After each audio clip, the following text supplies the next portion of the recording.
రైతు సోదరులకు నా నమస్కారం అండి. ఈరోజు వీడియోలో ఒకరోజు నారు పెరికి నాటు వేస్తే ఎలా ఉంటుంది, అప్పటికప్పటికే పెరికి నాటు వేస్తే ఎలా ఉంటుందో పైరు మీకైతే రీల్గా అయితే చూపిస్తానండి. నా వీడియో లాస్ట్ వరకు చూడండి, చూసి ఒక లైక్ చేయండి ఫ్రెండ్స్. ఇది ఒకరోజు నారు పెరికి తర్వాత తెల్లారైతే నాటు అయితే వేసారండి.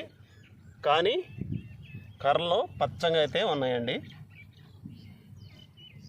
ఇది బెంగాల్ వాళ్ళు వేసిన నారాత అనమాట, నాట్లు అనమాట.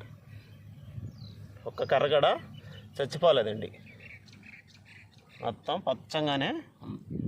ఈ ఎండలకు కూడా వాడలేదన్నమాట కర్ర.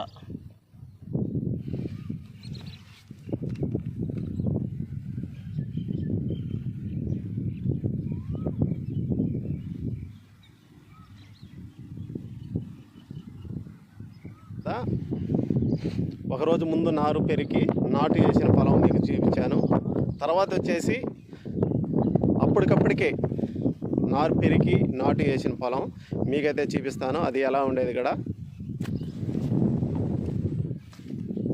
ఇది వచ్చేసి అప్పటికప్పటికే నారు పెరికి నాటు వేసిన పొలం అండి. ఇది చూడండి ఎలా అయితే వాడిపోయిందో.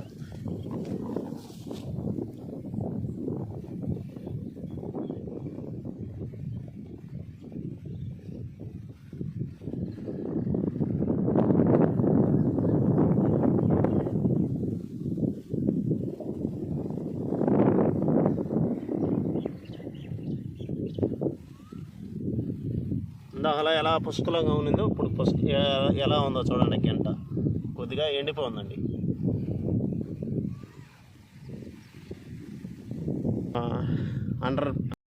మీకైతే ఇప్పుడు 2 నాట్లు అయితే చూపించానండి. ఒకటి వచ్చేసి ఒకరోజు నారు పెరికి తెల్లారి నాటు వేసిన పొలం, అప్పటికప్పటికే పెరికి నాటు వేసిన పొలం 2 మీకైతే చూపించానండి. ఈ రెండిట్లలో ఏది బెస్టో కామెంట్ చేయండి.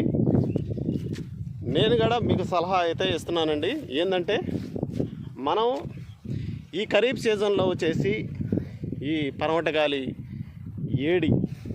ఏడి వల్ల ఈ ఖరీఫ్ సీజన్లో నీళ్లు గడ హీట్ అయ్యి, ఈ ప్రధాన పొలంలో నీళ్లు గడ హీట్ అయ్యి మనం అప్పటికప్పటికే నారు పెరికి నాటుగానే వేస్తే గ్యారెంటీగా చనిపోయే అవకాశం ఉంటుంది అన్నమాట.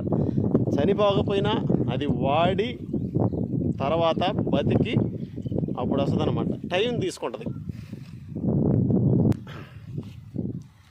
టైం అయితే తీసుకుంటుందండి.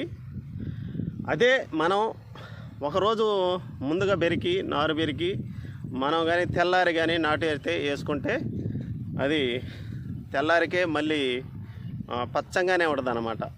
పచ్చంగానే ఉంటుంది, అప్పటికప్పటికే అంతే పచ్చంగా ఉంటుంది.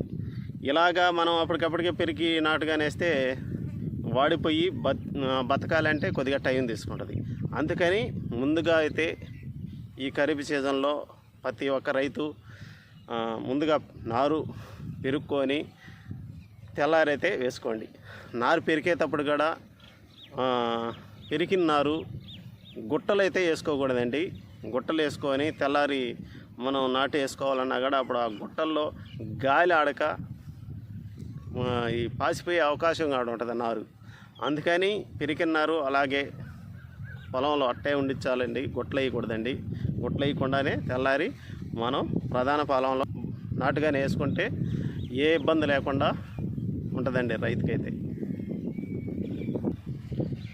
సరే ఫ్రెండ్స్, ఈ ఖరీఫ్ సీజన్లో ఎలా నాటు వేసుకోవాలి మీకైతే తెలియజేశానండి. చాలామంది రైతులకైతే తెలుసు, కానీ కొంతమందికి ఈ అడావడి మీద అప్పటికప్పటికే నారు పెరికి నారాత అయితే వేస్తుంటారండి. అలా వేసుకోబాకండి. వేసుకుంటే రైతులు చాలా వరకు నష్టపోతారని నేను ఈ వీడియో అయితే చేశానండి. నా వీడియో మీకు నచ్చినట్టయితే లైక్ చేయండి. ఇలాంటి వ్యవసాయ వీడియోలు కావాలంటే మన ఛానల్ని సబ్స్క్రైబ్ చేసుకోండి, రైతుకి సపోర్ట్ చేయండి. ఫ్రెండ్స్కి కూడా మీ ఫ్రెండ్స్కి షేర్ చేయండి నా వీడియో నచ్చినట్టయితే. తర్వాత మంచి వీడియోలో కలుసుకుందాం. బాయ్.